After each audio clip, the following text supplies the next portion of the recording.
Assalamualaikum warahmatullahi wabarakatuh. Waalaikumsalam warahmatullahi wabarakatuh. Bismillahirrahmanirrahim. Alhamdulillahirabbil alamin. Wassalatu wassalamu ala Rasulillah sallallahu alaihi wasallam.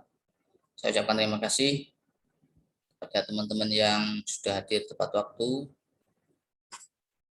Pada pertemuan siang ini kita bersyukur kepada Allah Subhanahu wa taala, kita masih diberikan nikmat kesehatan, bisa menuntut ilmu tatap muka melalui daring.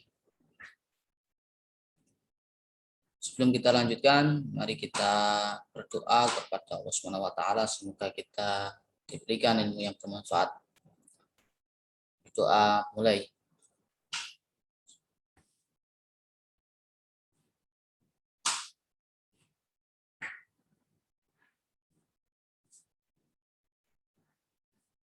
Doa selesai. Baik, saya minta tolong Mbak Arsita untuk memimpin tilawah pagi hari ini, siang hari ini, mohon maaf. Dan nanti Mbak Dwi Cahyani yang menerjemahkan. Kita lanjutkan tilawah pekan lalu. Silakan dibuka surah Al-Baqarah ayat 49.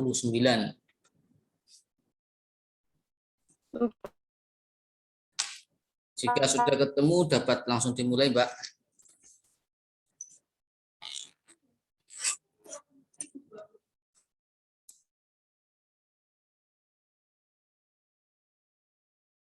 Putus. Ya. Surat, maaf tadi Ustadz putus-putus. Ya, ayat 49 surah Al-Baqarah ya.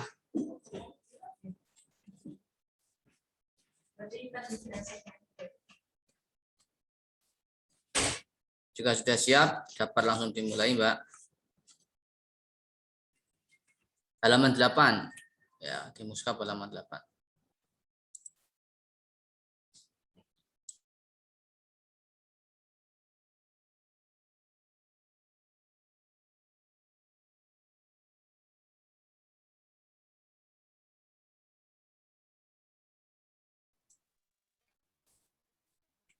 Baik, nampaknya ada kendala.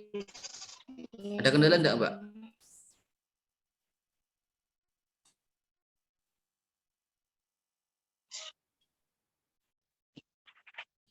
Saya 49 Al-Baqarah. Saya nggak on cam ya Ustadz, soalnya putus-putus suaranya. Oke, enggak apa-apa, silakan.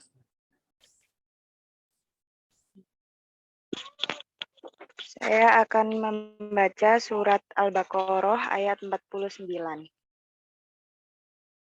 Bismillahirrahmanirrahim.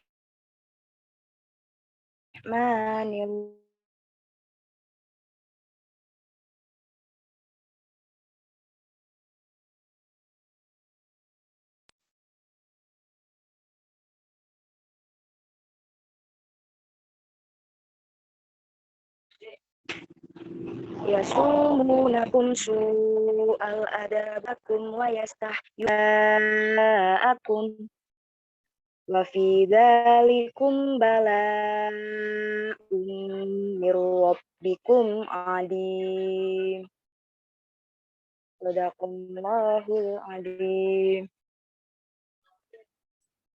Sampai satu halaman, Mbak. Sampai 57, bukan satu ayat Oh, doang. maaf Ustaz. Ya, satu halaman ya.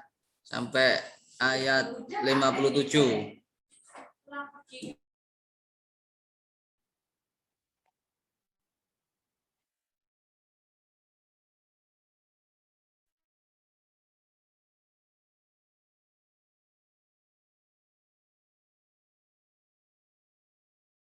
Antum tanzurun. Wa'adna Musa arba'ina laylatan summa takhuttumul ijla min ba'dihi wa antum dhalimun. Thumma afawna ankum min ba'di dzalika la'allakum tashkurun. Wa id atayna Musal kitaba wal furqana la'allakum tahtadun. Wa id qala Musa liqaumihi ya qaumi innakum dhalamtum anfusakum bittikhadikumul ijla fatubu ila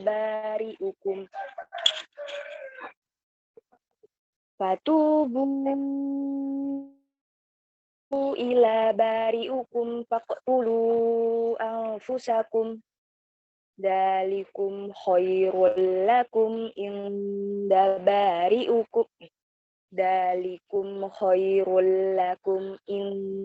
bari'ukum fataba alaikum innahu huwat tawwabur rahim.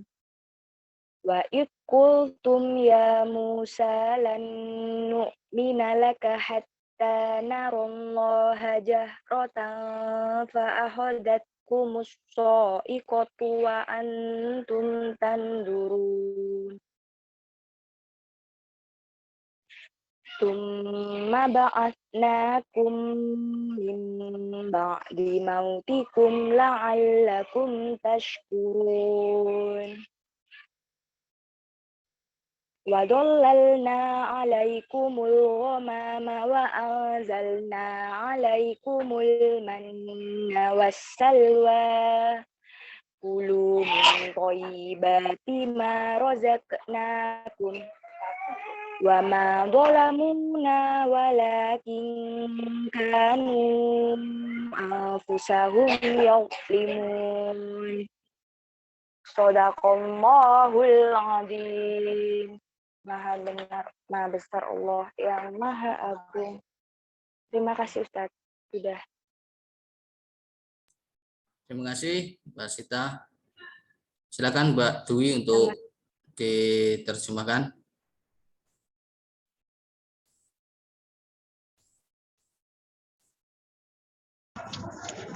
Bismillahirrahmanirrahim. Dan ingatlah ketika kami menyelamatkan kamu dari Fir'aun dan pengikut-pengikut Fir'aun, mereka mengimpakan siksaan yang sangat berat kepadamu. Mereka menyembelih anak-anak laki-lakimu dan membiarkan hidup anak-anak perempuanmu. Dan pada yang demikian itu merupakan cobaan yang besar dari Tuhanmu. Dan ingatlah ketika kami membelah sehingga kamu dapat kami selamatkan dan kami tenggelamkan Fir'aun dan pengikut-pengikut Fir'aun sedang kamu menyaksikan. Dan ingatlah ketika kami menjanjikan kepada Musa 40 malam, kemudian kamu, Bani Israel, menjadikan patung anak sapi sebagai sembahan setelah kepergiannya dan kamu menjadi orang yang zalim. Kemudian kami memaafkan kamu setelah itu agar kamu bersyukur. Dan ingatlah ketika kami memberikan kepada Musa kitab dan Furqan agar kamu memperoleh petunjuk.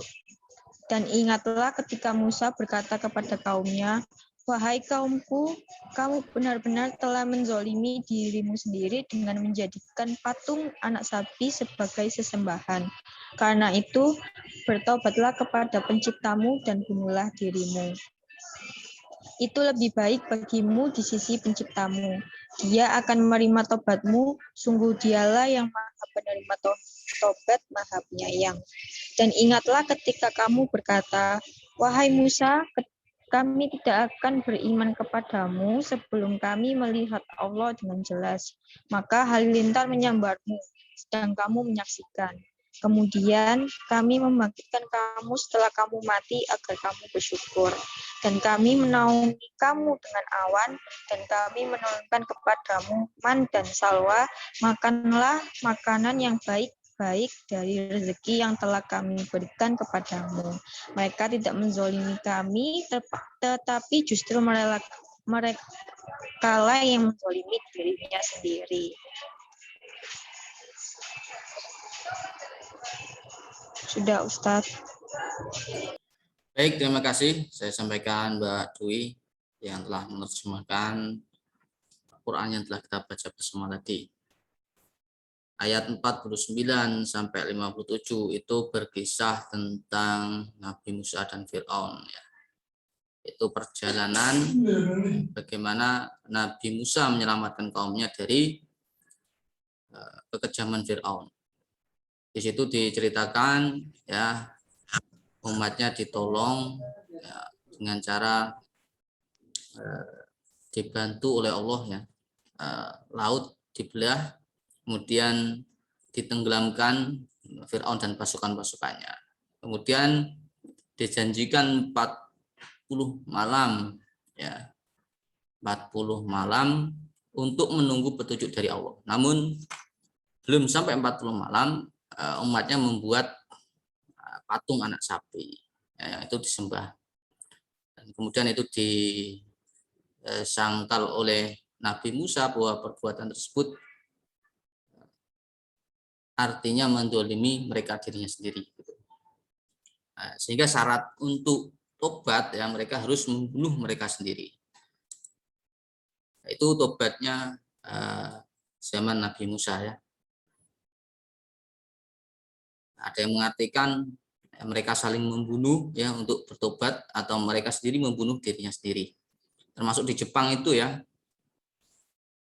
seorang yang ketahuan melakukan perbuatan yang dianggap salah oleh budaya dan masyarakat Jepang, dia harus membunuh dirinya sendiri sebagai wujud bahwa hal itu adalah perbuatan buruk. Itu serangkaian yang diceritakan dalam Quran. Nah, Quran ini kan berisi sejarah ya teman-teman. Berisi sejarah, makanya kita sebelum mengawali perkuliahan ini kita baca Quran terlebih dahulu. Artinya ini menjadi sumber referensi primer sebagai umat Islam. Walaupun konteks sekarang pelajarannya PKN Ustadz, apakah nyambung? Ya, sangat nyambung gitu ya. Seperti yang saya sampaikan di pertemuan sebelumnya bahwa PKN ini tujuan akhirnya adalah membentuk warga negara yang baik. Salah satu indikatornya adalah bisa mengamalkan sila Pancasila yang pertama. Ini jika di breakdown itu dalam bentuk ya belajar Al-Quran ini secara sama-sama ini. Itu wujud dari salah satu warga negara yang baik. Jadi saya sarankan teman-teman ya kalau ada kesempatan ya dicermati karena di dalam Quran ini banyak sekali yang dapat kita ambil hikmahnya. Kemudian dalam konteks pembelajaran hari ini memang ya kalau kita membaca secara lebih detail lagi terkait dengan sejarah Nabi Musa tadi ya. Nabi Musa ini kan kelebihannya bisa berbicara langsung kepada Allah Subhanahu wa taala. Nah, kalau zaman sekarang apakah itu mungkin ya saya yakin mungkin tidak ada ya karena memang nabi itu sudah ditutup dan terakhir adalah Nabi Muhammad. Nah, saya akan membacakan seputar penjelasan ya terkait dengan ayat 49 tadi ya yang dihubungkan dengan hadis. Nah, ini hadis dari Sabit. Aku pernah bersama Rasulullah berada di antara pasukan. Lalu kami mendapatkan beberapa ekor biawak. Lalu aku membakar satu ekor darinya. Kemudian aku datang pada Rasulullah dan meletakkan di hadapan beliau. Beliau lantas mengambil sebatang ranting, kemudian menghitung jari-jari biawak dengan ranting tersebut. Setelah itu beliau bersabda, sekelompok umat dari kalangan Bani Israel pernah diubah menjadi hewan melata di bumi dan aku tidak tahu hewan apakah itu. Sabit berkata, maka beliau tidak makan dan juga tidak melarangnya. Ini hukum biawak, tahu ya? Kalau di pinggir jalan itu ada rica-rica biawak, sate biawak. Nah, ternyata hukumnya di sini tidak haram juga tidak menganjurkan. netral gitu ya, ya boleh. Teman-teman masih tahu biawak atau ada yang belum tahu biawak? Biawak itu anaknya buaya ya Ustadz. Beda ya. Biawak bukan anaknya buaya. Ya mungkin Nyambe Ustadz, nyambe. oh ya nyambe betul nyambe. Ya, nyambe betul. Dia biasanya hidup di rawa-rawa ya, atau kalau di situ ada air ya rawa-rawa pokoknya ya yang sering dijumpai karena memang habitatnya di situ. Ya mungkin satu spesies mungkin betul ya. Ya karena memang ciri-cirinya hampir sama dengan buaya, tapi bukan anak buaya ya. Kalau buaya sudah jelas dilarang. Ini kaitannya 49 gitu ya. Nah, kalau di ini sekedar pengetahuan ya. Tadi kan bicara masalah ada Nabi Musa dan Fir'aun. Nah, di dalam konteks saat ini era modern, nah, di dalam buku-buku pelajaran Fir'aun ini biasanya tidak disebut langsung Fir'aun ya, tapi Ramses namanya. Ramses, Raja Ramses.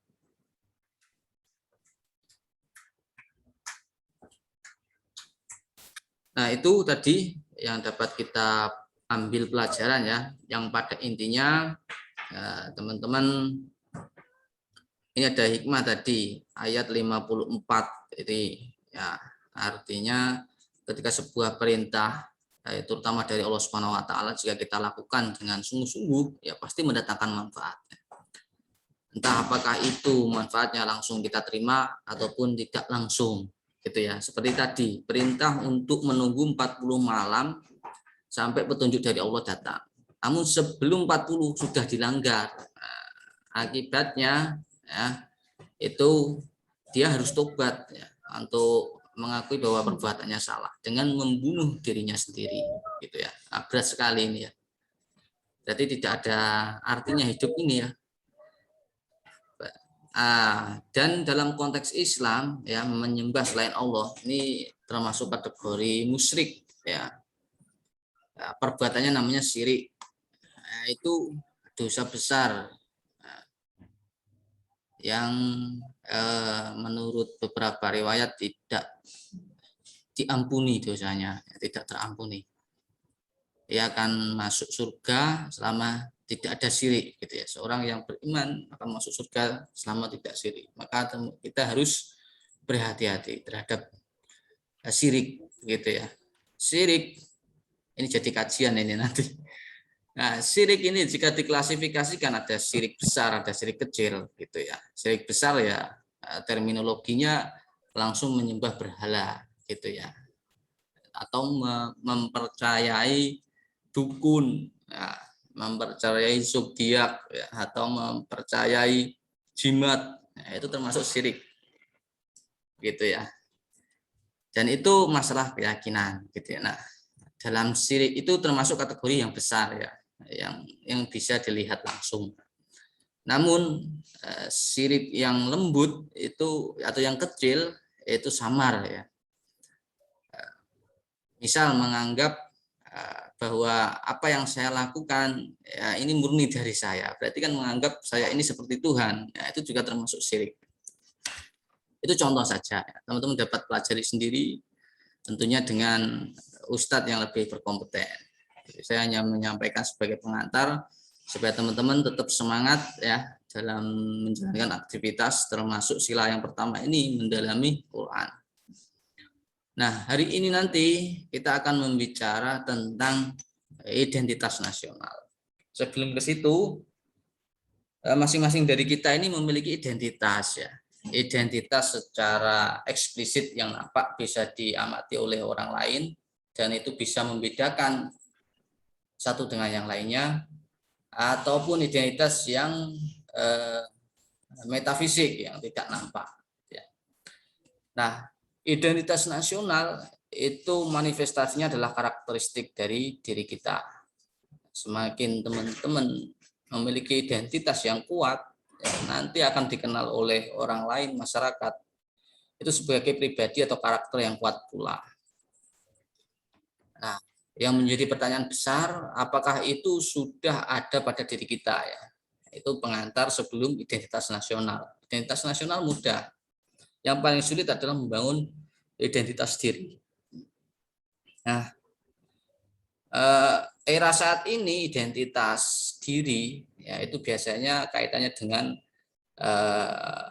branding diri, yaitu ya bahasa kerennya itu.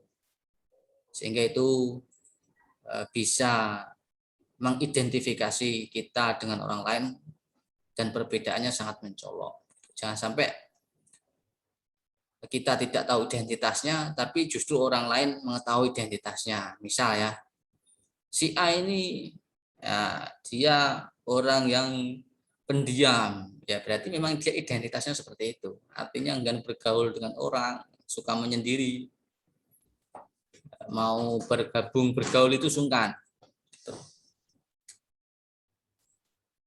Atau mungkin suka malas-malasan rebahan gitu ya, setiap hari mainannya HP tiada henti ya, suka rebahan.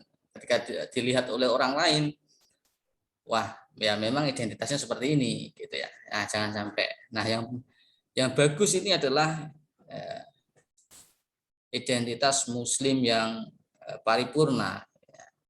Nah, ini ada mahasiswa yang sampai satu hari ini bisa membaca tilawah sampai 5 juz gitu ya. Itu adalah identitas. Nah, ini kita wajib contoh. Ada di kelas kita hari ini. Nah, itu harus kita contoh gitu ya. Karena itu akan menjadi ciri khusus yang bisa membedakan. Mengapa dia bisa, saya tidak bisa. Gitu. Dia makan nasi, saya sama makan nasi gitu ya. Dia memiliki waktu 12 jam,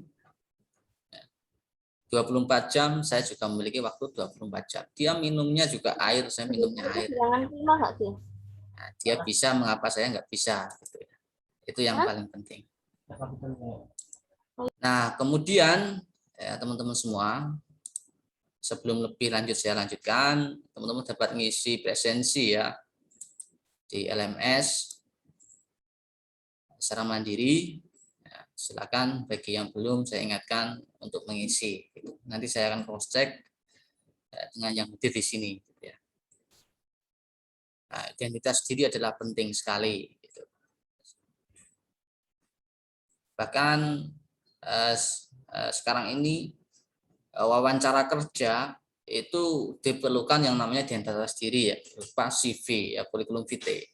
Situ berisi nama, alamat, sekolah, ya hobi, tanggal lahir sampai kadang juga disebutkan itu golongan darahnya apa gitu ya. Nah, terus kemudian kompetensi apa yang dikuasai, terus pengalaman berkarya dalam hal apa saja itu biasanya ditulis. Nah, itu identitas dan kompetensi. Nah, lebih lanjut lagi ya, saat ini juga di sistemnya itu ketika teman-teman mungkin bekerja itu melibatkan ya media sosialnya gitu ya. Artinya aspek penilaiannya tidak hanya sekedar pada CV, tapi aktivitas di media sosial pun juga dapat dinilai sebagai identitas diri.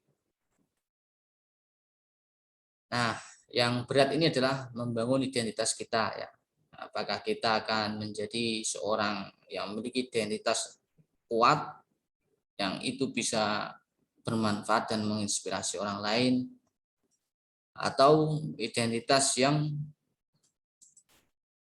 tidak hanya merugikan diri sendiri ya, merugikan orang lain. Nah, itu yang susah atau sulit.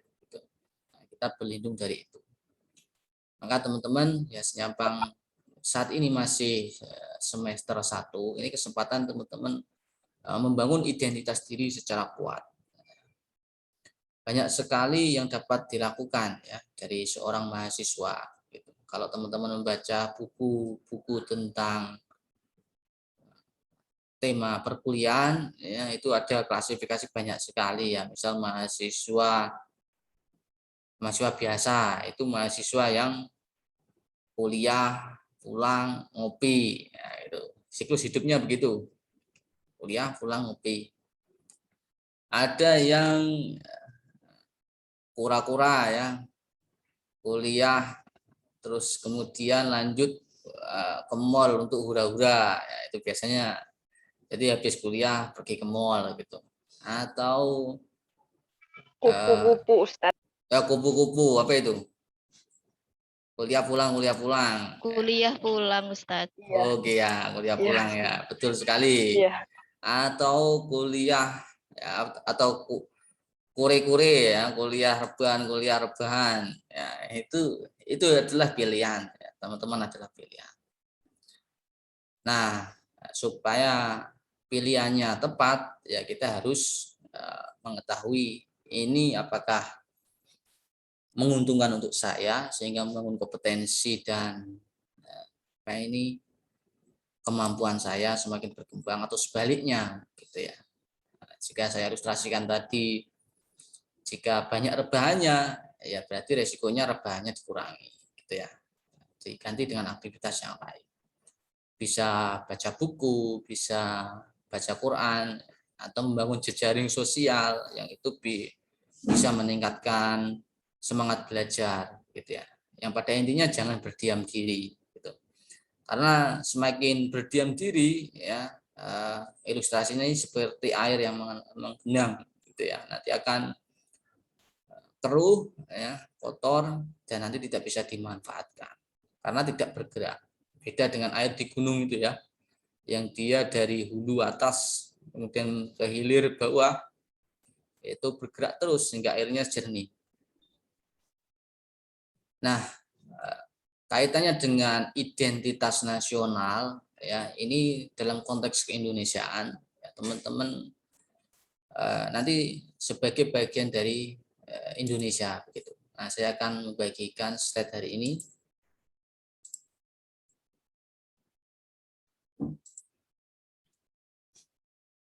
Semoga apa ya?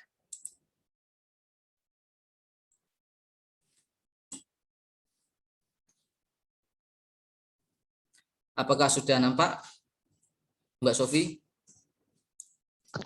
Sudah, Ustadz. Oke.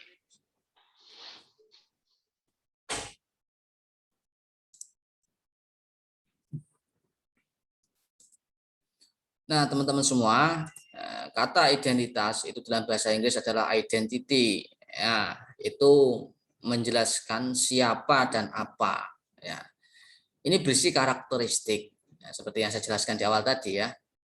Karakteristik itu hal-hal yang ada dan melekat pada diri seorang. Itu.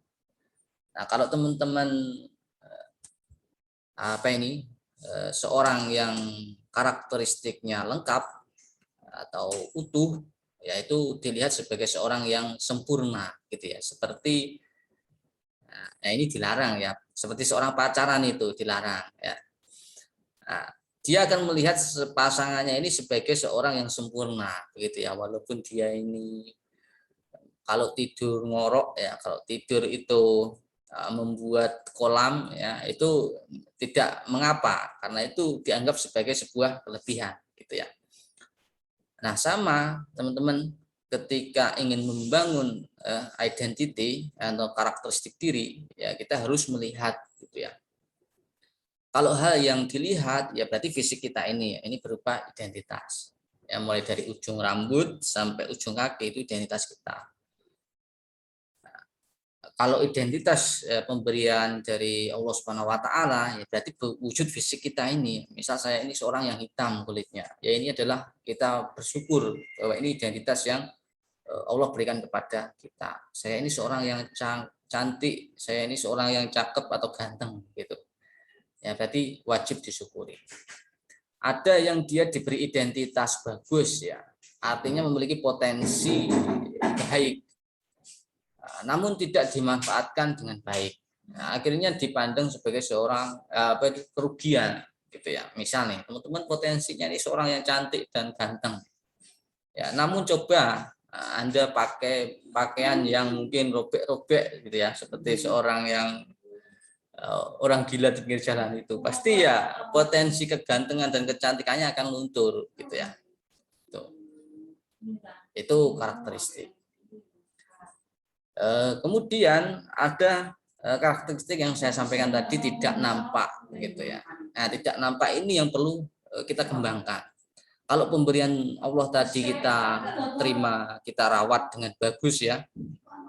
Misal mandi 2 hari sekali, 2 hari sekali ya, sehari 2 kali, maksudnya itu.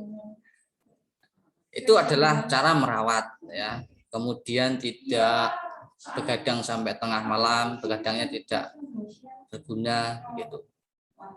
Nah, hal yang tidak nampak seperti yang saya sampaikan tadi ya, mungkin keterampilan kita berbicara, keterampilan kita berpikir, kemampuan kita dalam merasakan. Nah, ini yang harus kita asah terus gitu ya. Seperti teman-teman memiliki potensi otak ya. Kita masing-masing memiliki otak. Otak ini digunakan untuk berpikir gitu ya. Nah, ketika teman-teman malas menggunakan otak ini untuk berpikir, seperti tadi banyak rebahan atau mungkin banyak nyantainya daripada berpikirnya, yaitu akan berkarat gitu ya. Seperti pisau itu memiliki potensi dia tajam, tapi namun jarang digunakan. Coba diamkan saja, ya. Dia akan berkarat dan nanti ketika ingin menajamkan kembali itu butuh usaha yang tidak mudah gitu ya. Dia harus diasah ya, cukup lama dan pasti ada pengorbanan di situ ya untuk menghilangkan karatannya tadi. Yaitu makna dari karakteristik ini. Yang ketiga ada tentang perasaan juga ini ya. Yakni kemampuan memahami gitu ya. Di bahasa Indonesia ini ciri-ciri keadaan khusus seorang atau jati diri. Ya, ini makna yang lebih sempit lagi ini mungkin ya, jati diri. Gitu ya. Nah, maka saya dorong teman-teman untuk memiliki karakteristik yang kuat. Ya, saya sering mengatakan ya di dalam nggak ada bukunya ya. Bukunya Buya Hamka ya, teman-teman dapat cari sendiri di situ. Judulnya kalau tak salah itu pribadi yang hebat, ya pribadi hebat. Nah di situ Buya Hamka yang dulu pernah menjadi ketua MUI ya di masa awal-awal MUI berdiri itu pernah menolak sebuah kasus besar yang itu membuat jabatannya dicopot. Nah kepribadian atau identitas yang kuat menurut Buya Hamka ini diklasifikasikan menjadi karakteristik seorang muslim yang kuat gitu ya. Nah, seorang muslim yang kuat itu dari apa? Yang pertama adalah dari penampilan gitu ya. Penampilan ini yang saya jelaskan di awal tadi gitu ya. Mulai dari berpakaian, mungkin terus tampilan fisik dan lain sebagainya. Yang kedua adalah kemampuan berbicara. Ketika dia berbicara, seorang muslim yang lengkap karakteristiknya, ya, dia harus bisa mengungkapkan ide dengan terstruktur. Ya, ada apa ini? Ketika dia berdiskusi, ya idenya ini mudah ditangkap. Ketika dia ngomong dengan anak kecil mudah dipahami. Ya, ngomong dengan orang dewasa, ya dia bisa memposisikan dirinya sesuai posisinya. Ya, berkata dengan baik, sopan dan lain sebagainya. Itu dari berbicara. Kemudian dari keterampilan berpikir yang saya jelaskan di awal tadi ya. Ya, berpikir ini banyak ya, berpikir kreatif, berpikir menyelesaikan masalah, ya, berpikir kritis, ya, berpikir logis. Nah, itu kita harus bisa.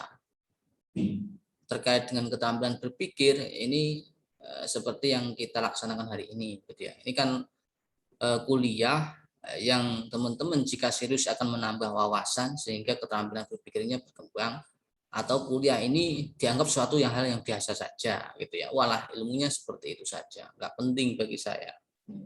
Nah itu nanti akan membuat stuck study gitu ya. Kalau dalam apa ini bahasa ekonomi itu stagflasi gitu. Jadi inflasi naik, tetapi keterampilan di dirinya itu menurun. Berpikir ini dalam pendidikan kita ya di Indonesia, konteks keindonesiaan, nanti kita akan bahas terkait dengan identitas nasional.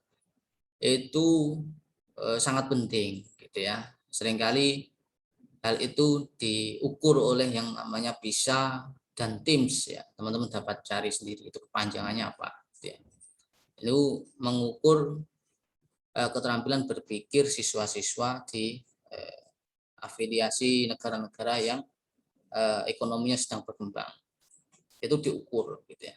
Makanya sekarang dikenal ya ada keterampilan literasi numerik ya, keterampilan literasi digital, keterampilan literasi finansial, keterampilan literasi religiusitas ya, dan lain sebagainya. Itu aspek yang ketiga menurut Buya Hamka. Kemudian yang keempat itu berhubungan dengan bagaimana kita mengelola hati, perasaan begitu ya. Nah, terutama yang teman-teman perempuan ya, ini kan biasanya kaidah umumnya itu mengutamakan perasaan daripada akalan logis. Kalau laki-laki logisnya dulu baru perasaan. Apakah itu betul ya nggak tahu saya. Nah itu sebenarnya harus diseimbangkan begitu ya. Kapan perasaan ini harus digunakan dan kapan pula logis ini harus digunakan. Jangan sebentar-sebentar kemudian main perasaan gitu ya. Nah itu akan membuat tadi yang saya sampaikan stuck study tadi, yang membuat keterampilan berpikir kita tidak akan berkembang gitu ya. Maka semakin teman-teman keterampilan berpikirnya berkembang, maka nanti akan berakibat pada yang namanya studioholic. Kalau di dunia kerja itu ada workaholic ya. Nah, kalau nanti keterampilan berpikir kita berkembang, itu akan meningkatkan yang namanya rasa ingin belajar terus-menerus. Ini adalah makna identitas. Tadi identifikasi lengkapnya menurut Buya Hamka. Teman-teman dapat baca sendiri ya. Kalau nggak salah judulnya Pribadi yang Hebat.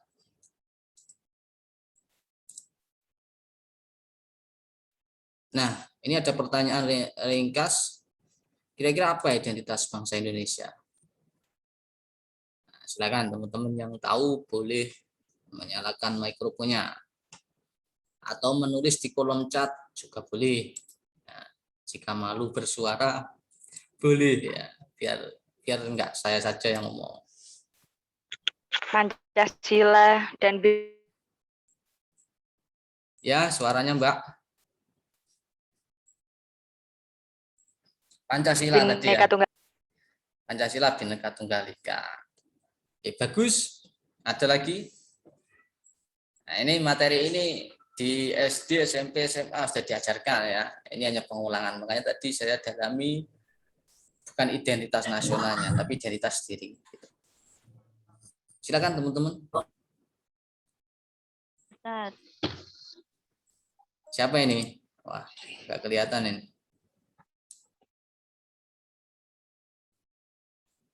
Merah putih. Siapa ini yang berpendapat ini ya?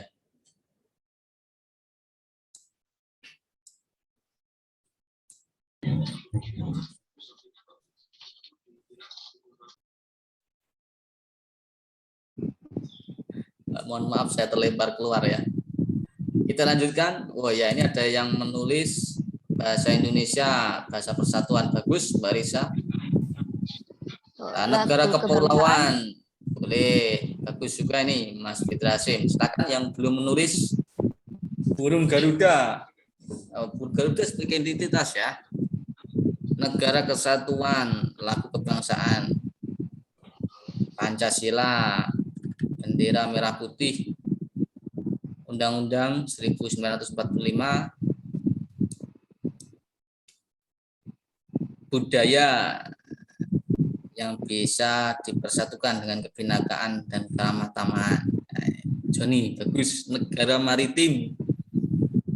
Silakan teman-teman yang belum menulis di chat biar lebih aktif. Negara maritim dari Mbak Ibu. Apa ini? 1, 2, 3, 4. Negara kepulauan, Ustaz. Oke. Kurang ya. Ini baru 11. Negara berkembang. Apakah betul, kita cek nanti ya, teman-teman. Baik, saya lanjutkan materi tadi. Untuk jawabannya kita cross check apakah betul jawaban teman-teman. Ya, kita lanjutkan nanti. Sudah nampak? Pak Joni? Mohon maaf. Ya. Oke. Baik. Kita lanjutkan. Nah, ini ya. Identitas ini ada sumber historis, sosiologis, politik ya. Kalau historis itu sudah umum ya, bahwa bangsa Indonesia sebelum Indonesia secara resmi berdiri itu berkembang ya, kerajaan ya, kemudian masa penjajahan Belanda ya, sampai penjajahan Jepang, baru merdeka. Itu sumber historis. Sosiologis ya, berarti tipikal sosial masyarakat Indonesia yang dikenal ya, suka gotong royong gitu. Nah, ini ternyata jawabannya teman-teman. Di Indonesia ini diatur ya identitasnya. Yang pertama adalah bendera negara Sang Merah Putih. Itu terdapat dalam Undang-Undang Nomor 24 Tahun 2009. Pasal 4 sampai 24. Itu ya. Teman-teman dapat unduh undang-undang ini ya, atau di googling sendiri. Googling sendiri untuk membaca lebih lanjut isi dari undang-undang ini. Yang jelas, bendera merah putih itu adalah identitas Indonesia yang pertama. Nah, tadi ada yang menjawab ini ya nampaknya. Berarti betul jawabannya. Karena ini berhubungan dengan identitas nasional, makanya kemarin di berita itu ada serentetan kasus ya, yang apa ini, seniman membuat mural ya, atau melukis di tembok-tembok gitu ya. Kebetulan yang dilukis di situ adalah presiden gitu. Kemudian ada orang yang melapor. Nah, ini lambang negara kok dilecehkan ya dengan digambar mural di tembok-tembok. Nah, itu melanggar undang-undang. Kemudian ada orang yang berpendapat ya bahwa presiden bukan lambang negara atau bukan identitas negara.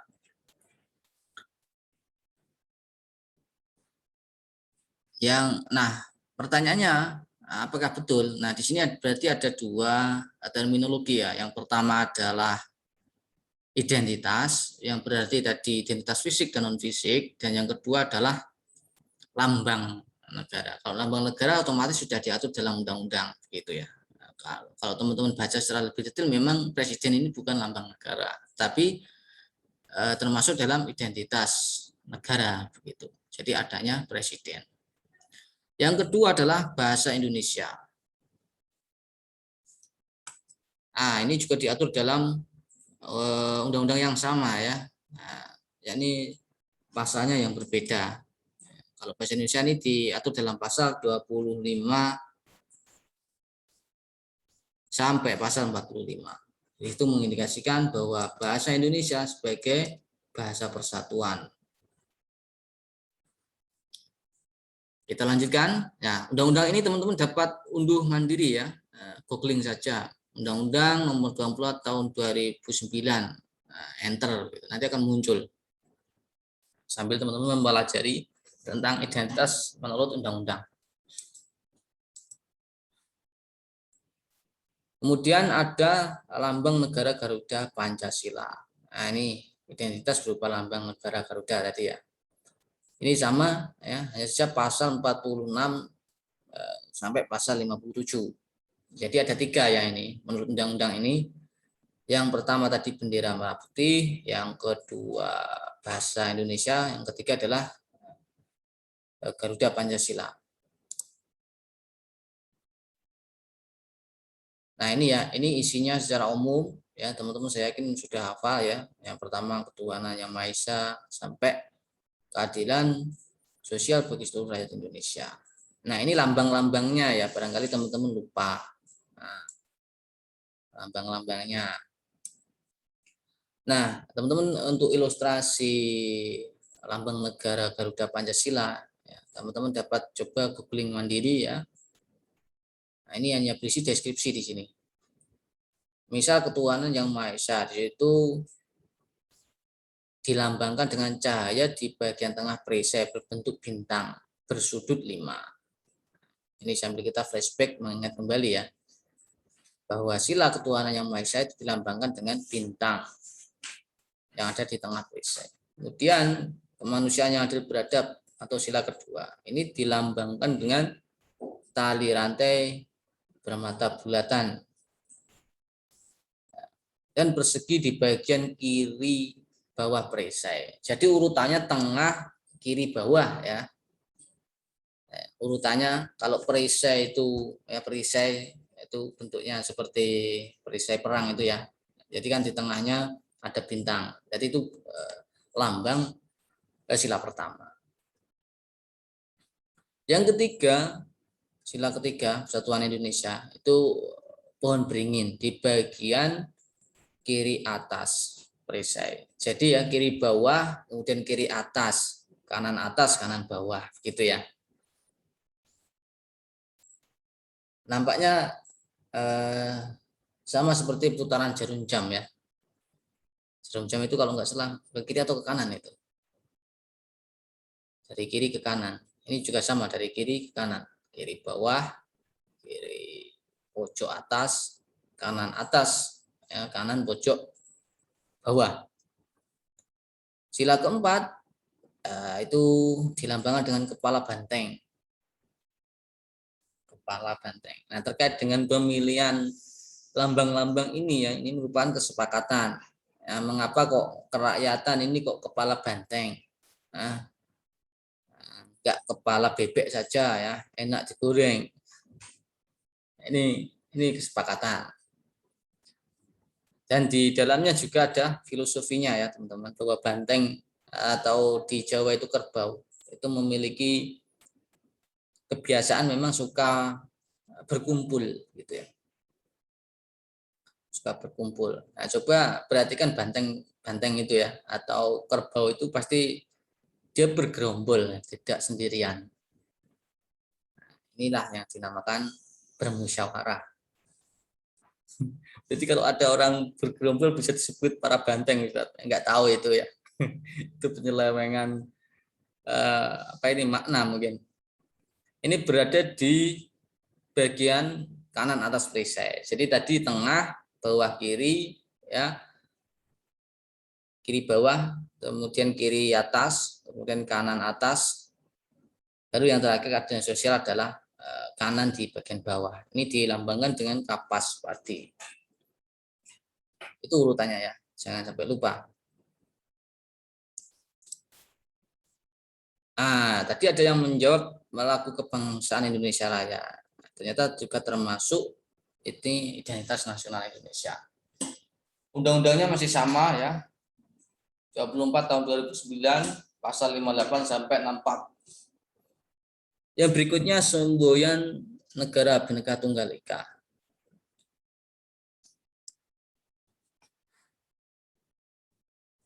Jadi sudah ditemukan 5 ya.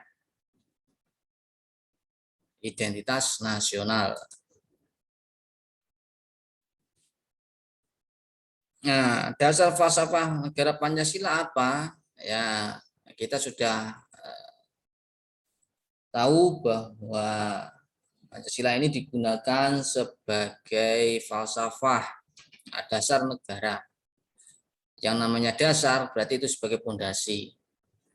Yang kedua dijadikan ideologi. Ideologi ini adalah apa yang namanya?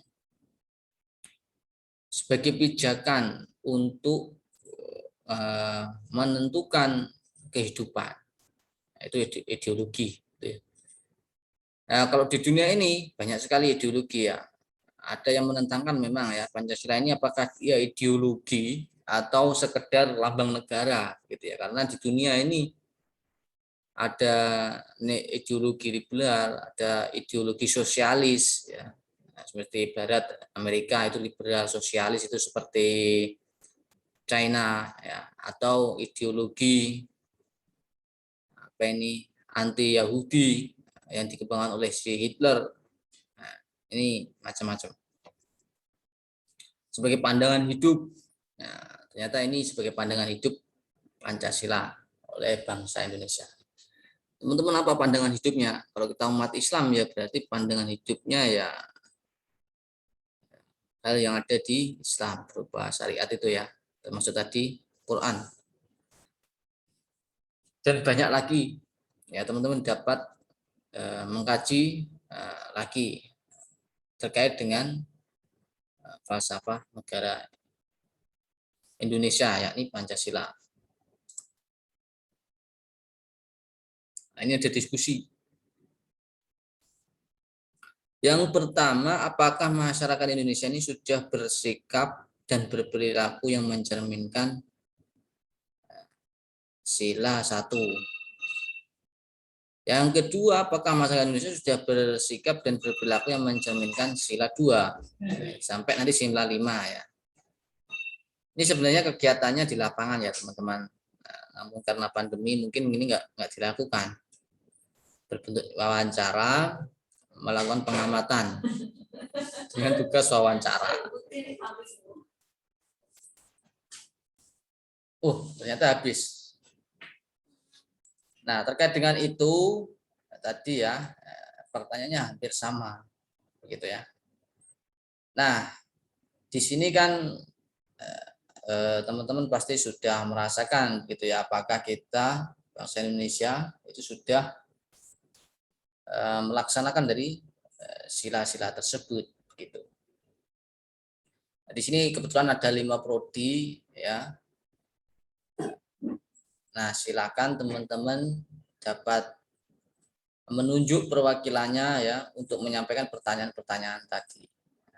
Kita urutkan saja ya. Sila pertama berarti prodi matematika, sila kedua bahasa Inggris, sila ketiga fisika, sila keempat bahasa Indonesia, dan terakhir sila 5 adalah PKSD. Nah, saya ingin mendengar perwakilan-perwakilannya untuk menyampaikan pertanyaan-pertanyaan tadi. Gitu ya. Yang suka kodenya tidak tahu. Assalamualaikum Ustaz. Waalaikumsalam, Bu. Siapa ini? Saya Ika dari Prodi Matematika, Ustaz. Ya, yang baik Kak. Ada apa? Saya mohon izin menyimak nih Ustaz karena lagi di jalan mau ngajar. Oke, enggak apa-apa Mbak, silakan. Boleh, sangat boleh. Berarti ya perwakilannya yang tidak sedang di jalan. Oke. Silakan, saya tunggu. Jika sudah, langsung saja mikrofonnya diaktifkan dan disampaikan pendapatnya ya, perwakilan dari masing-masing prodi. Silakan teman-teman.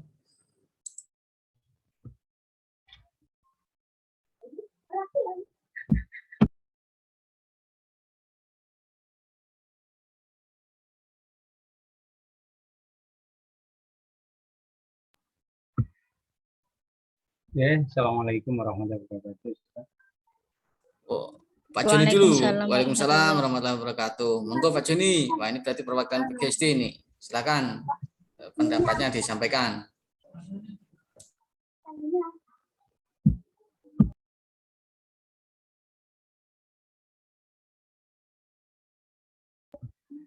Iya, berarti ini yang sila kelima ya, Ustaz. Betul sekali Pak Joni. Sila kelima. Apakah masyarakat Indonesia sudah bisa menjiwai sesuai dengan sila kelima? Apa seperti itu? Betul sekali Pak Joni. Nah, ini kan opini ya, jadi bebas, tidak ada yang salah. Nah, semua diutarakan boleh, yang dirasakan oleh teman-teman saja. Monggo Pak Joni. Iya, terima kasih Ustaz. Ya, ya mengenai pertanyaan apakah sila kelima ini sudah menjiwai masyarakat kita atau bangsa Indonesia kita, tentu kembali kepada pribadi masing-masing ya. Kalau kita melihat banyak hal yang bisa diaplikasikan tentunya dalam memahami sila kelima ini dalam masyarakat kita. Bagaimana apalagi dengan perkembangan teknologi yang saat ini yang luar biasa. Ya, ini yang tadinya sebenarnya ingin saya pertanyakan, tapi di sini juga perlu saya buka ya, dengan perkembangan yang ada, dengan mengenai berkaitan berbicara tentang keadilan, ini dalam masyarakat kita sendiri mayoritas tentu dengan pengaruh yang luar biasa saat ini sangat beragam sekali untuk bisa dikatakan satu keadilan, karena sekarang dengan adanya transformasi yang luar biasa ini, masyarakat kita lebih pada dominan pemikiran perasaan, bukan pemikiran yang rasional yang saat ini mengarah pada pengelompokan tertentu yang menurutnya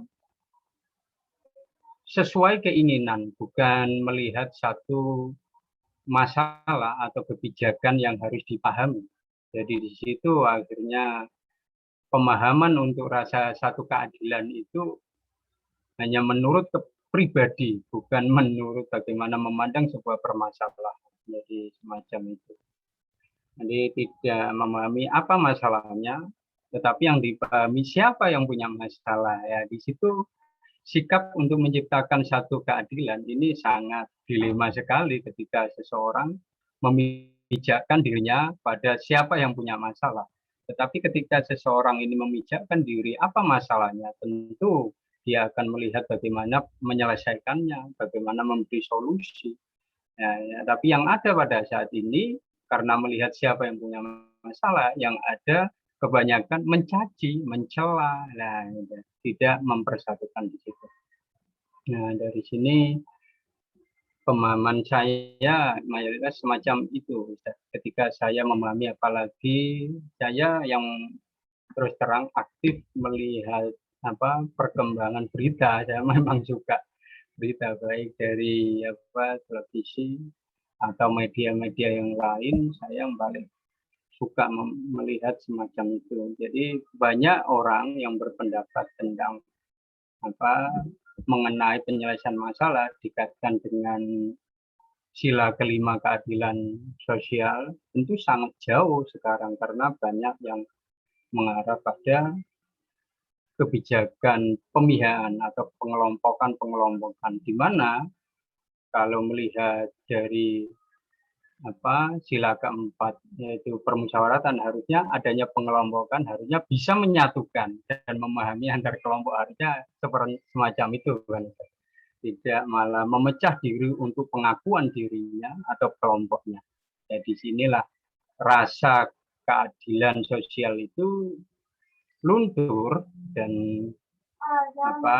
di mana saya berkaitan dengan pertanyaan saya yang akan saya tuangkan, sebenarnya bagaimana mentransformasi dengan perkembangan digital untuk menciptakan masyarakat Pancasila ya yang secara lengkap. Sebenarnya ingin saya tanyakan tadi itu, karena ini tadi ya saya langsung aja ya saya gambarkan semacam itu.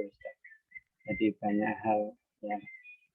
Jadi seperti itu ya, cukup Ustaz, mungkin bisa yang lain menambahkan, silakan. Ya, terima kasih. Assalamualaikum warahmatullahi wabarakatuh. Waalaikumsalam warahmatullahi wabarakatuh. Waalaikumsalam. Terima kasih Pak Joni sudah mengutarakan opininya. terkait yang disampaikan Pak Joni, mungkin ada komentar dari teman-teman, menguatkan boleh, menyanggah boleh, atau mendukung ya juga boleh. Silakan. Silakan, jangan sungkan-sungkan.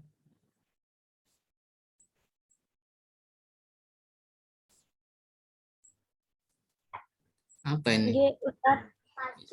Ya, silakan. Siapa ini? Saya Ika, Ustadz. Oh, Mbak Ika, monggo. Terkait penjelasan dari Pak Joni, berarti dapat disimpulkan ini keadilan untuk apa ya, Ustadz ya? Keadilan untuk apa? Ya, mungkin bisa diklarifikasi oleh Pak Joni tadi. Keadilan apa tadi? Berarti masih bersifat abstrak berarti ya, belum konkret. Misal keadilan hukum gitu ya. Saya pernah mengajukan gugatan, Ustaz. Sebenarnya syaratnya lengkap, tapi ternyata ditolak oleh pengadilan. Nah, atau seperti itu nggak tahu. Atau mungkin teman-teman saya dapat bansos semua, saya kok nggak dapat gitu. Nah, ini hidup nggak adil ini. Itu konkretnya seperti itu contoh ya.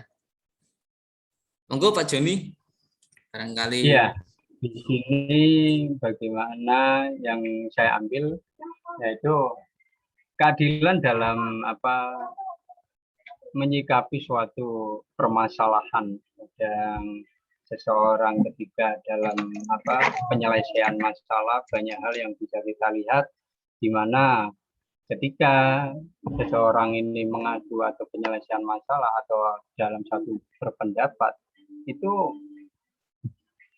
sangat jelas di mana orang itu terlebih dahulu mayoritas hanya melihat siapa yang punya masalah ini. Nah, itu yang paling banyak ya, itu yang saya ingin tekankan, nah itu masalah keadilan bersikap dalam penyelesaian masalah itu tersendiri seperti itu.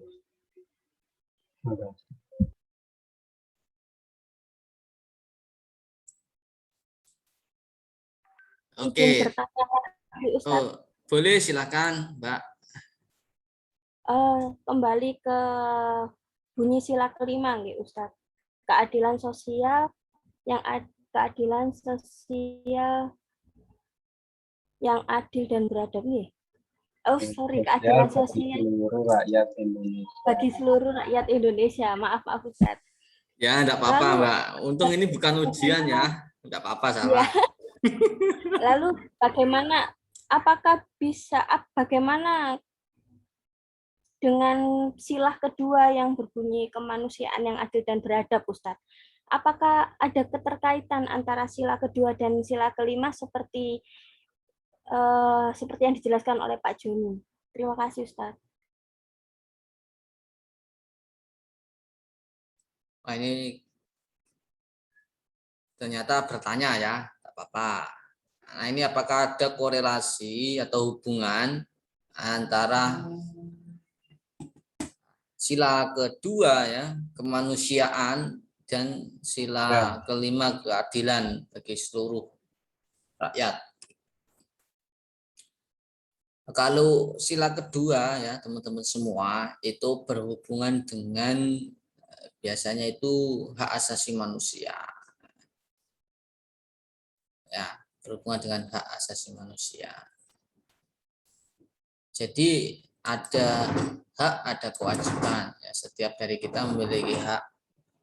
Hak untuk apa? Hak untuk hidup, hak untuk beropini, ya, hak untuk memperoleh pekerjaan, hak untuk belajar, dan hak-hak lainnya. Nah, di sila kelima itu adalah wujud dari perwujudan keadilan gitu. Jadi ya saling berkorelasi seharusnya gitu ya. Kalau haknya dilanggar ya berarti harus dituntut untuk memperoleh haknya itu ya biasanya. Nah, sebelum menuntut itu biasanya ada kewajiban yang harus ditunaikan. Makanya hak dan kewajiban itu proporsional. Begitu Mbak Ika. Oke, berikutnya dari prodi lainnya silakan. Siapa dulu? Tadi diawali oleh PGSD dari Pak Joni.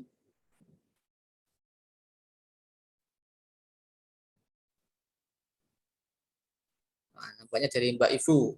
Silakan Mbak Ibu, disampaikan opininya. Saya Ustadz. Ya, silakan.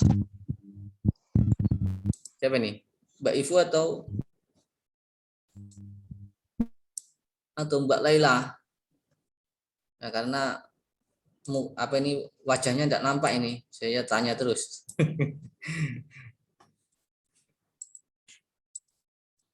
Atau Mbak Arsita? Oh, beda.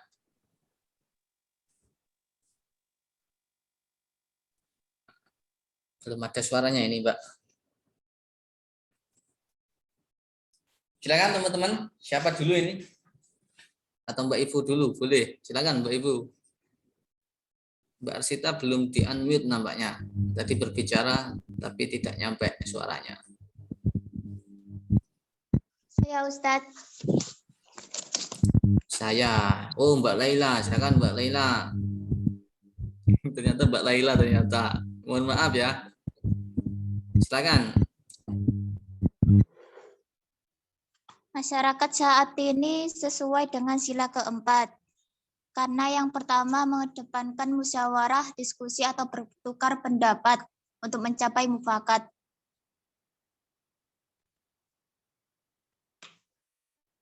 Yang kedua, tidak memaksakan kehendak pada orang lain.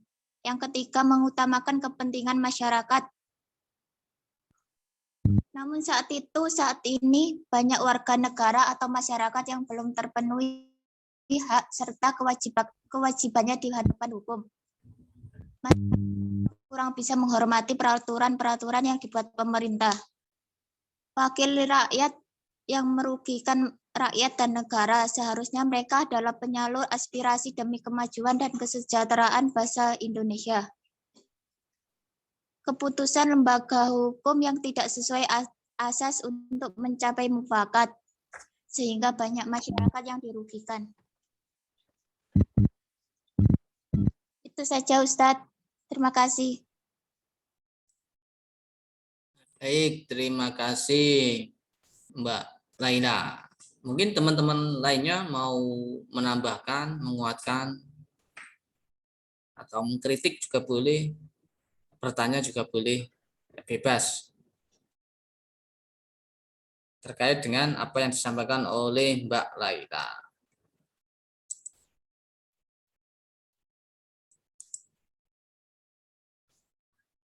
Tidak ada?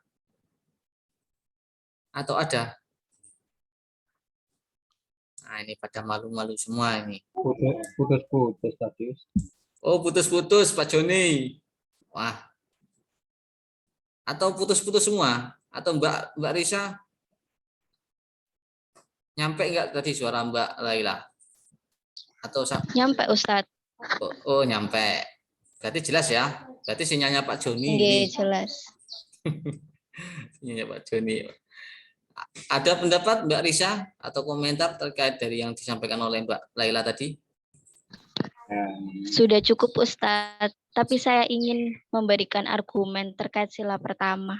Oh, boleh. Oh, sila pertama ya. Tadi Mbak Laila sila ke berapa? 4 ya.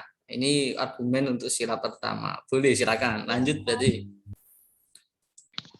Ya, bismillahirrahmanirrahim. Untuk perwujudan sila pertama di dalam lingkungan masyarakat, ini tentunya sudah kita dapati ya Ustadz.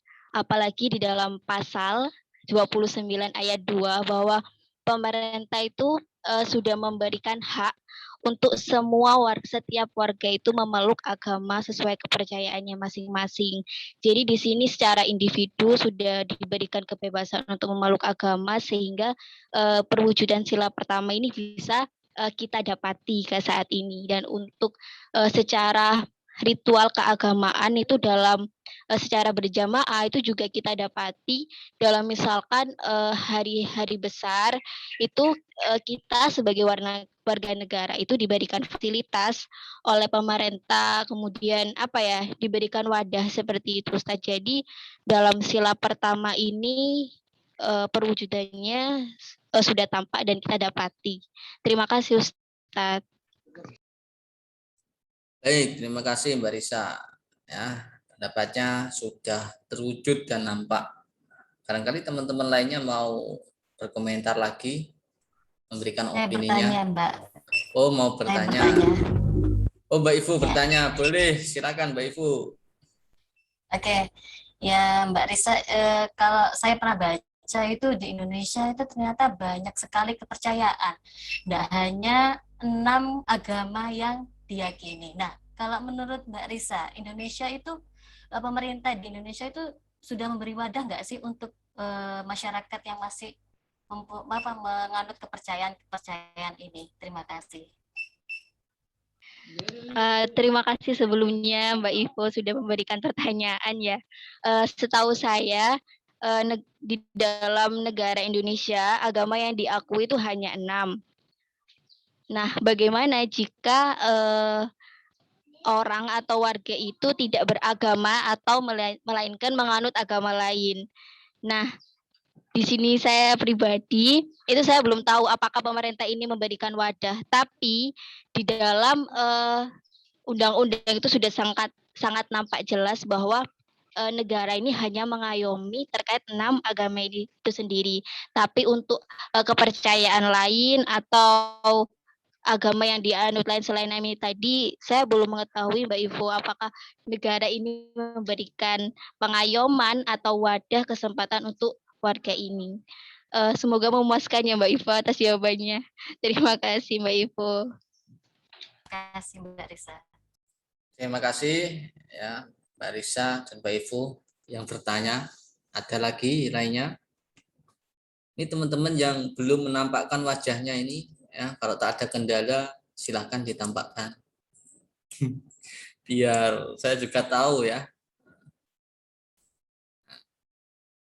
Biar enggak hanya beberapa saja yang tatap muka, karena tatap muka saya teman-teman bisa melihat saya tidak bisa melihat teman-teman ini kayak ninja ini ya. Assalamualaikum Ustadz. Waalaikumsalam. Ini siapa ini? Saya Ika Ustadz. Oh, Mbak Ika lagi. Boleh silakan Mbak Ika. Mungkin untuk perwujudan sila pertama itu bisa ke trikerukunan umat ya Ustadz ya. Dan mungkin juga untuk jawaban buat Mbak Ivo, memang di negara itu banyak sekali keyakinan ya. Kalau agama yang diakui sama pemerintah kan hanya 6. Cuman untuk keyakinan itu kan banyak. Tidak hanya di Indonesia, seperti rata-rata warga Korea itu tidak beragama, tapi dia mempunyai keyakinan. Dan pemerintah mungkin sudah memberikan wadah kepada mereka. Contoh yang dulunya Konghucu itu adalah sebuah keyakinan, sekarang kan sudah diakui sebagai agama ya. Makanya agama yang dulu kan ada 5 yang diakui, sekarang ada 6. Imlek itu hari raya untuk Konghucu yang dulunya adalah keyakinan. Pemerintah sudah memberikan wadah. Contohnya kalau Imlek pasti ada perayaan kayak apa ya? Gongsi Facai apa itu yang barongsai. Nah, seperti itu. Itu kan suatu apresiasi dari pemerintah ya kalau saya bilang. Pemerintah membuka lebar untuk apa ya?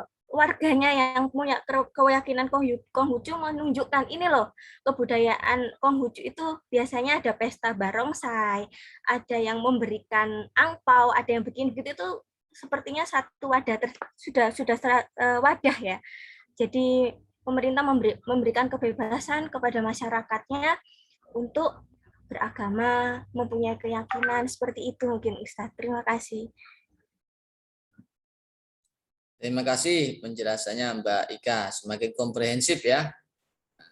Tadi bertanya, kemudian contoh konkretnya sudah mulai nampak dijelaskan. Baik teman-teman, ada lagi atau kita berpindah ke prodi lainnya, perwakilan prodi lainnya? Oh, Mbak Arsita nampaknya. Silakan Mbak Arsita, tapi suaranya belum nyampe sini.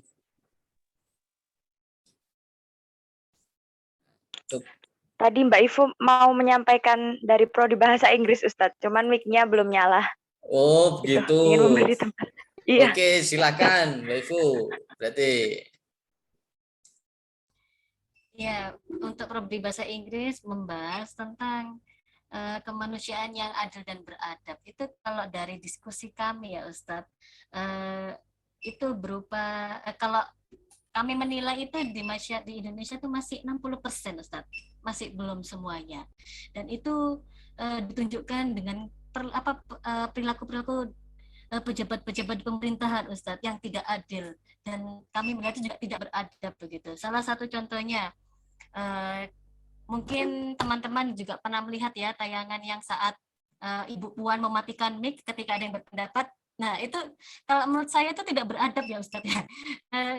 Mereka seakan tidak memberikan ruang untuk yang mau beraspirasi gitu, menyampaikan aspirasi gitu.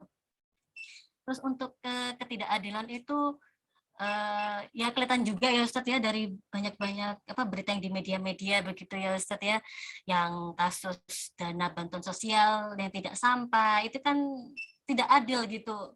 Masyarakat yang membutuhkan itu tidak dipikirkan. Nah, itu memang tugas bagi kita yang individu itu memang harus memulai dari hal-hal kecil, itu dari diri kita sendiri untuk bersikap adil di kehidupan sehari-hari dan kita beradab, menjunjung tinggi kejujuran begitu Ustaz. Terima kasih. terima kasih Mbak Ifu ya. Mbak Ifu menyampaikan di Indonesia ini untuk sila kedua itu baru 60%. Ya, contohnya tadi ya, Ketua DPR mematikan mic, itu tidak beradab menurutnya. Nah, silakan teman-teman, apa yang disampaikan Mbak Ifu boleh ditanggapi, melengkapi boleh, bertanya boleh. Assalamualaikum Ustaz. Waalaikumsalam, silakan Mbak Arsita. Menanggapi Mbak Ifu sebagai pihak yang pro terhadap pendapatnya Mbak Ifu, saya Ustaz. Pro ya, boleh silakan. Ya. Karena sudah banyak kasusnya Ustadz, seperti Jaksa Pinangki, itu jelas-jelas ketidakadilan hukum. Salah satu alasan kenapa dia dikurangi masa hukumannya karena dia perempuan, dan dia pernah diklaim, kalau dari yang saya baca sih Ustadz, itu sudah memberikan 1 mobil kalau nggak salah ke negara.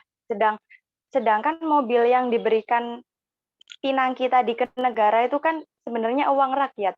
Jadi kita sebagai rakyat sudah menjalankan kewajiban kita, misal membayar pajak, membayar ini itu.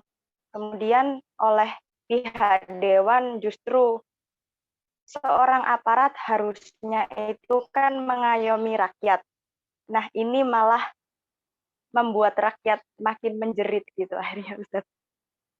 Dan salah satu alasannya itu katanya Pinangki itu kan perempuan dan dia punya anak balita, anak kecil lah ya intinya, di mana anak kecil itu kan sosok yang paling dibutuhkan itu ibu. Jadi jaksa hakim merasa jika masa tahanan Pinangki itu sangat perlu untuk dikurangi karena dia seorang ibu. Dan tapi kenapa ada kasus-kasus seorang ibu-ibu yang lain hukuman? Ya, saya rasa karena Pinangki itu kan kaum tinggi, sedangkan orang-orang yang lain itu kan orang-orang ya yang biasa, bukan aparat gitu, Ustaz. Terima kasih, Ustaz. Terima kasih, saling melengkapi pendapat dari Mbak Ifu ya. Semakin konkret, tadi disebutkan contoh realnya bahwa dalam penegakan hukum itu belum adil dan merata. Contohnya tadi jaksa ya, yang merupakan seorang aparat penegak hukum melakukan kesalahan, namun justru hukumannya dikurangi. Nampaknya tadi ada yang angkat tangan dari Mbak Risa. Ya, saya persilakan. Ya, terima kasih Ustadz. Tentunya saya sangat setuju sekali sama Mbak Ivo dan Mbak Arsita terkait contoh konkret yang bentuk kurang adilnya ya. Tapi saya ingin meminta suatu contoh konkret lagi pengimplementasian dari kemanusiaan yang adil beradab ini dari masyarakat itu sendiri. Dalam artian bukan pemerintah gitu Ustaz, tapi antara masyarakat itu bagaimana? Terima kasih. Terima kasih Mbak Risa. Silakan teman-teman. Jika kalau ada lagi yang ingin konfirmasi. Mungkin saya Ustaz ya. Oke, bergantian. Mbak Iko dulu, baru Mbak Arsita. Ini saya melihat contoh di depan mata saya saja Mbak Risa ya. Nah, ini di perumahan saya ini ada jalan yang sedang dibetulin, dicor, ceritanya itu begitu. Nah, awal-awal mereka itu tidak mau bergantian untuk membuka portal jalan, jadi menyusahkan yang lain. Padahal sama-sama membayar pajak jalan, kan begitu ya. Nah, akhirnya dengan suatu rembukan dan mungkin paksaan ya dan kondisi yang memaksa, akhirnya mereka itu mulai saling membantu, menolong untuk bergantian membuka portal jalan, sehingga jalur mau keluar dari gang itu gang besar ya Mbak ya, saya itu rumahnya di Aloha, jadi harus keluar dari Aloha dulu. Nah itu untuk menuju ke jalan raya, itu akhirnya mereka bergantian untuk membuka. Jadi kalau saya merasa itu akhirnya adil ya, mereka itu akhirnya sama-sama merasakan, wah lancar ya jalannya menuju jalan raya, begitu saya, begitu saya Ustaz, terima kasih. Oke, itu contoh realnya ya di lingkungan sekitar Mbak Ivo. Tadi Mbak Arsita mau melengkapi, saya persilakan. Karena saya tadi ikut mendukung pendapatnya Mbak Ivo, berarti saya juga harus memberikan contoh real ya Ustadz di masyarakat.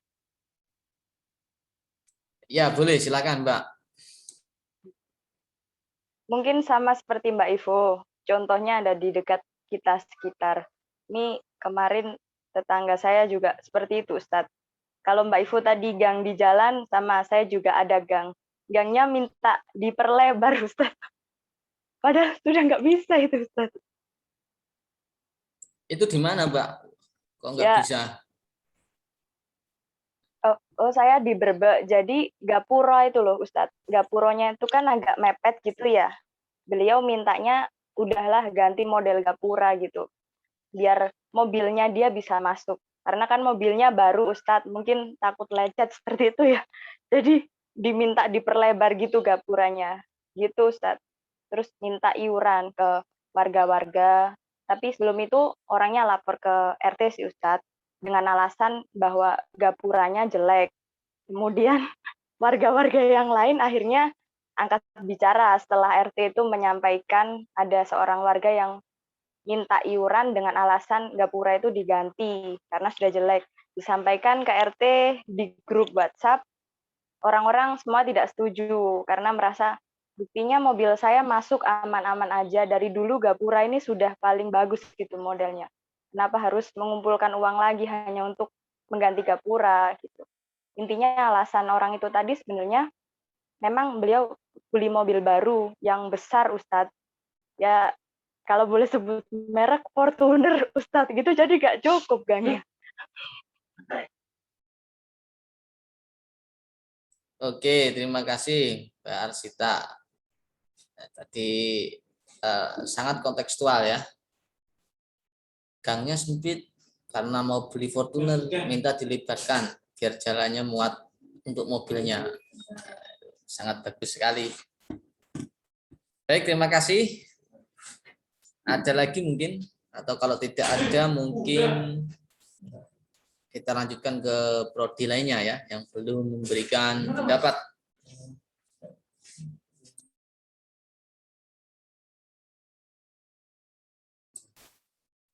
Ya, Sam. Silakan dari prodi apa ini? Fisika tadi belum ya? Kamu dari mana? Bahasa Inggris, matematika sudah, ganti fisika. Teman-teman dari fisika, silakan. Dari kapan jadwal Pak? Ada yang hadir enggak ini fisika? Oh, nggak ngambil nih. Terus kamu pakai apa? Ikut. Nggak ada, Ustaz. Loh, nggak ada sama sekali.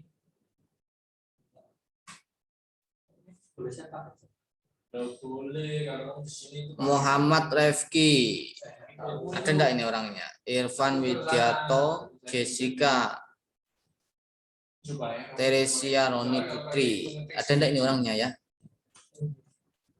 enggak ada. Oh, enggak ada. Baik teman-teman, karena enggak ada berarti diskusinya cukup gitu ya. Saya akan berlanjut menampilkan tugas dari teman-teman gitu ya. Kemarin ada salah satu pertanyaan, Ustadz, kalau prodi saya membuat antologi, apakah boleh? Ya, ini kumpulan puisi yang ditulis oleh banyak orang, kemudian dipublikasikan melalui penerbit. Ya, saya jawab boleh, gitu ya. Siapa kemarin yang tanya? Saya lupa ya. Kemudian ada batasan enggak minimalnya, gitu. Kalau enggak salah saya jawab 70, gitu ya. Nah, jika teman-teman bertanya terkait dengan hal itu, silahkan. Ya, sudah saya klarifikasi di sini ya. Kalau mau memang satu kelas mau buat ontologi, saya persilakan, gitu ya. Yang penting nanti memang benar-benar publis, gitu ya. Atau nanti kalau misal butuh bantuan, ya misal kita publikasikan di luar, gitu ya. Yang itu ya nanti bisa dijual luas, namun penerbitannya tidak bayar begitu. Nah, gitu ya. Yang jelas silakan nanti ditulis yang rapi, diedit dengan baik ya seperti buku itu ya. Ya ini ada sampul yang pertama, yang kedua ada halaman sampul, kemudian ada kata pengantar, kemudian ada daftar isi, ya, dan mungkin langsung ke isi-isinya, gitu ya. Terus kemudian di terakhir mungkin dikasih identitas diri, gitu ya, atau identitas penulis, gitu ya, yang berisi nama dan lain-lainnya ya. Seperti di buku teman-teman dapat lihat langsung. Dan yang tidak kalah pentingnya yakni sinopsis dari karya tersebut. Kan buku ada sinopsisnya ya, biasanya itu di halaman belakang biasanya. Nah ini contoh buku langsung ya. Ini kan judulnya ini di depan. Kemudian di belakang ini ada deskripsi, ini adalah sinopsis biasanya. Nggak perlu panjang-panjang, ya, itu 2 sampai 3 paragraf sudah jadi. Yang itu bisa menjelaskan isi kelengkapan dari buku tersebut. Gitu. Ada pertanyaan? Silakan. Kalau puisi apakah direvisi, Ustaz? Ya, puisi yang jelas mengikuti kaidah PUEBI ya, pedoman umum bahasa Indonesia, gitu ya. Memang bahasanya misal tidak menyinggung suku, ras, agama, gitu. Menggunakan diksi yang bervariatif ya. Kemudian bersaja AAA atau ABAB gitu ya. Secara umum begitu. Nah, itu silakan teman-teman dapat tulis. Yang jelas dapat diselesaikan dan itu dibentuk tim ya. Artinya ada bagian yang editornya siapa gitu. Nanti saya bantu sebagai editor untuk kontennya gitu ya. Tapi untuk editor sistematika penulisan ya teman-teman perlu buat sendiri gitu ya. Kemudian yang membuat sampul siapa, membuat kata pengantar siapa gitu. Nanti saya koreksi, kemudian ini kurangnya ini ya teman-teman gitu. Nanti sampai benar-benar publis. Namun jika teman-teman ingin membuat ya misal cerpen yang dipublikasikan di luar gitu ya, boleh, sangat boleh. Nah, jadi tidak ada ketentuannya. Tidak boleh itu ya tidak membuat, nanti nggak dapat nilai gitu ya. Konsekuensinya itu. Dan karyanya pun juga saya bebaskan ya. Boleh cerpen, boleh novel, boleh puisi, boleh karya tulis ilmiah, ya, yang jelas menyangkut aspek kewarganegaraan. Aspeknya luas sekali ya. Ada agama, ekonomi, politik, sosial, budaya, itu semua masuk. Gitu. Jadi tidak ada alasan mungkin ya untuk tidak membuat. Nah, ini saya buka forumnya. Jika teman-teman butuh atau masih ada yang mengganjal yang perlu ditanyakan, silahkan. Gitu ya. Sebelum nanti saya tutup untuk teman-teman lanjutkan membuat proyek atau tugas akhir tersebut. Silahkan, kalau ada pertanyaan, saya persilahkan.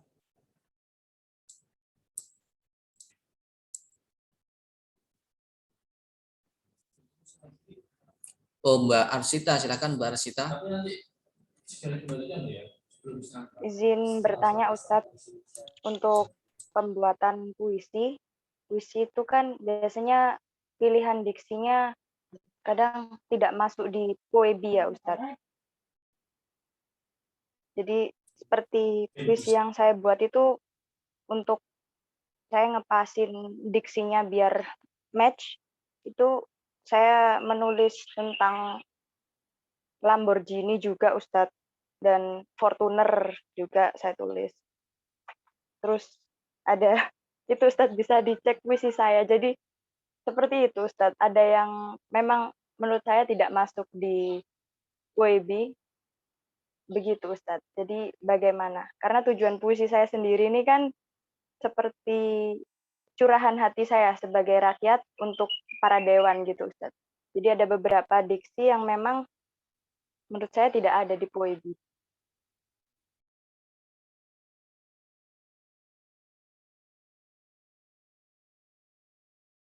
Terima kasih Ustadz.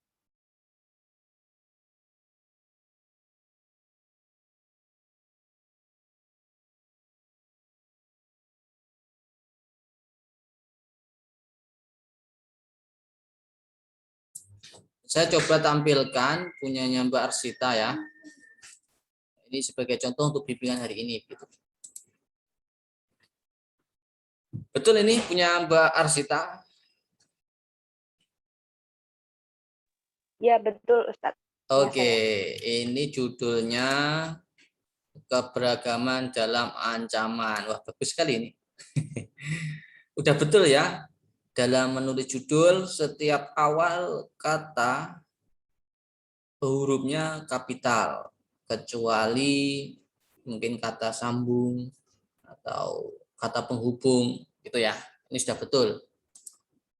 K besar, D-nya kecil karena ini penghubung, A-nya besar. Terlihat ya teman-teman? Ini kursor atau mouse saya ini.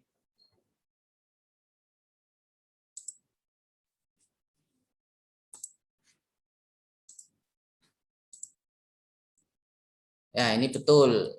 Kemudian betul. Nah, kita coba cek dari konten isinya. Negeriku yang dibangun oleh indahnya keberagaman. Bhinneka Tunggal Ika yang menjadi semboyan. Wah, ini NN semua ya. Oh, bagus. N. Rasanya hanya, berarti ini sajaknya A. Rasanya hanya hafalan tanpa pengamalan dalam kehidupan. Bagus sekali ini. Ini kalau kita lingkari N, ya, N.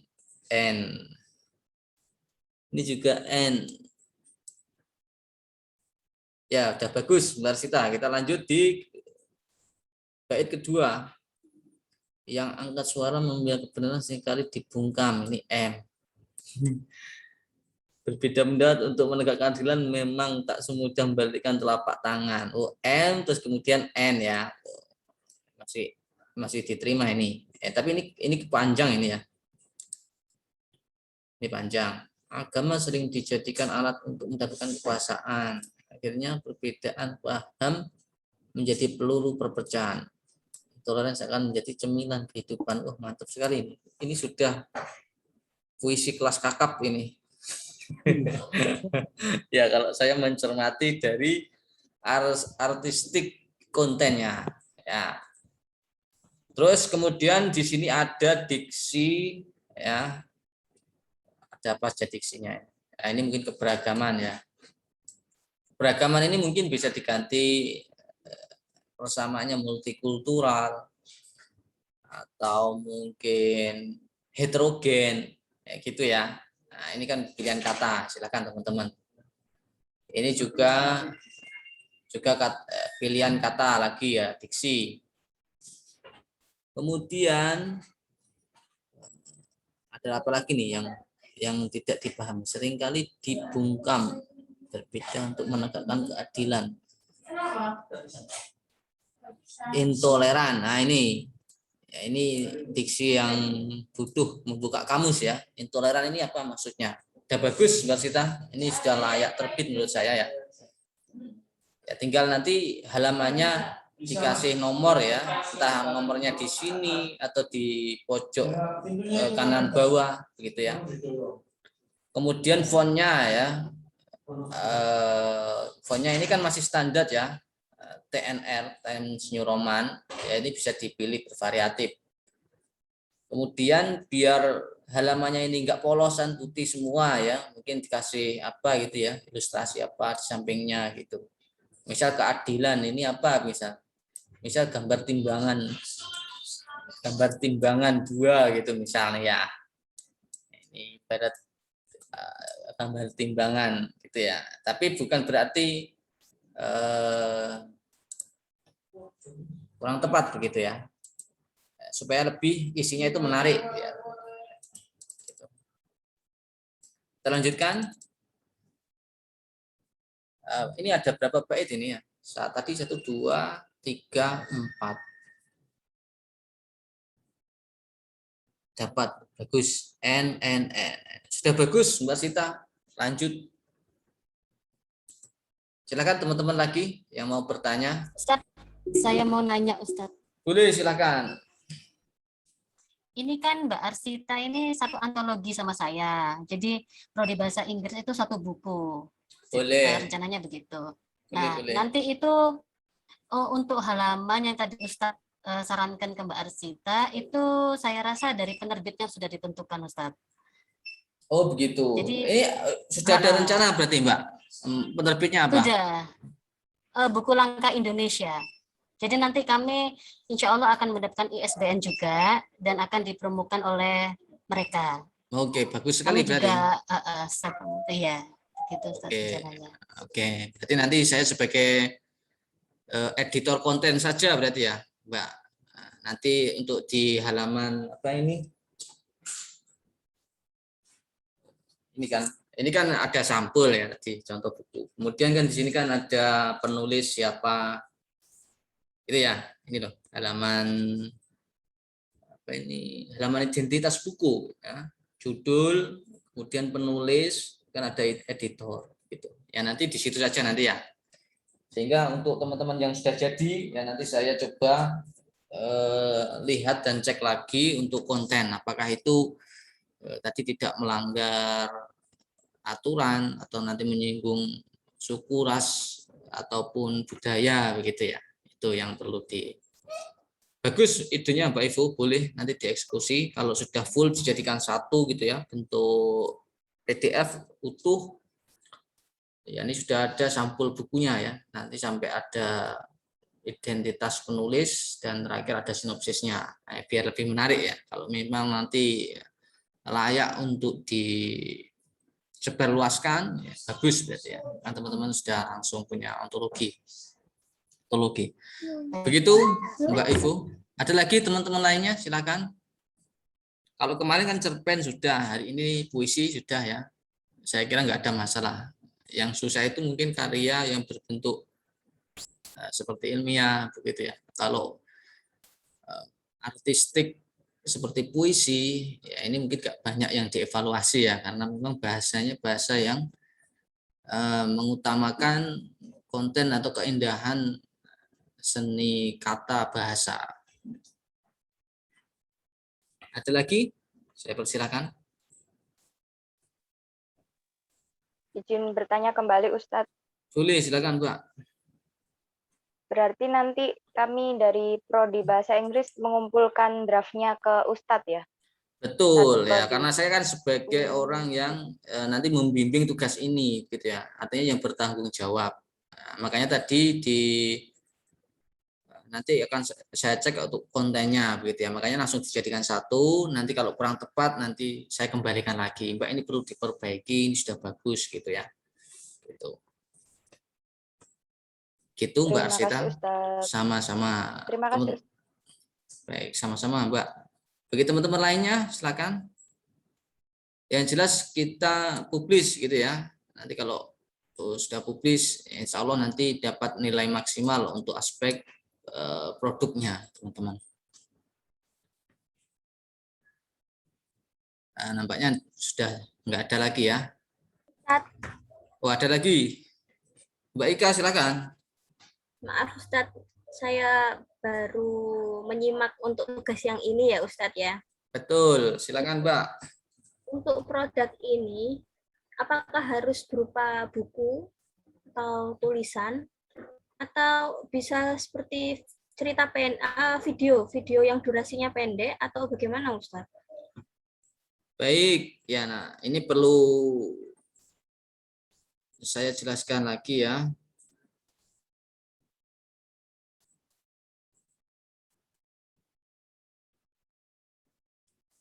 Baik, saya jelaskan kembali, Mbak Ika, nampaknya mungkin agak ada hal yang terlewat begitu ya.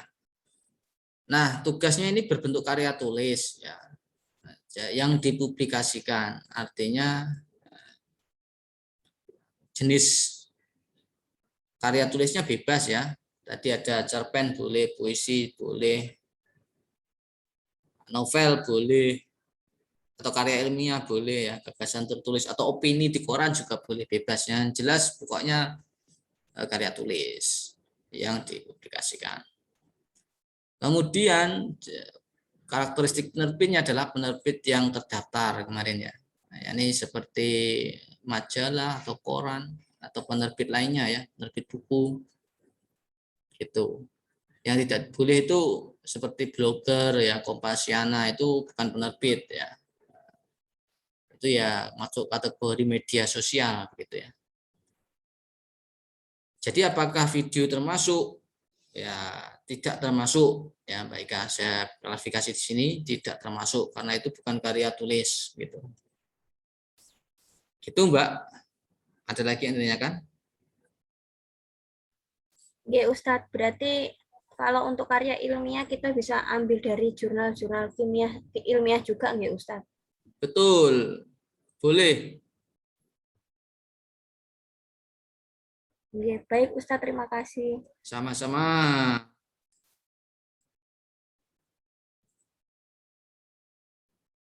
Baik teman-teman, jika tidak ada saya kira cukup ya waktu yang ada ini ya, nanti sampai asar tinggal beberapa menit. Teman-teman dapat lanjutkan ya, segera saja dituntaskan sehingga pekan depan ya teman-teman sudah selesai ya, nanti tinggal fokus bagaimana kita contoh mempublikasikan ya, mensubmit ke penerbit gitu. Baik, karena tidak ada lagi kita cukupkan untuk kuliah hari ini ya. Mari kita tutup dengan istighfar dan doa kafaratul majlis. Astagfirullahaladzim, subhanakallahumma wa bihamdika, asyhadu an la ilaha illa anta astaghfiruka wa atubu ilaik. Saya terima kasih banyak pada teman-teman. Saya ingatkan kembali bagi yang belum isi presensi ya, secara mandiri dapat melihat kembali di LMS. Saya tutup ya. Saya mohon maaf atas segala kesalahan dan kekurangan. Billahi taufiq wal hidayah. Assalamualaikum warahmatullahi wabarakatuh. Waalaikumsalam. Waalaikumsalam warahmatullahi wabarakatuh. Terima kasih Ustaz. Sama-sama. Tutup teman-teman.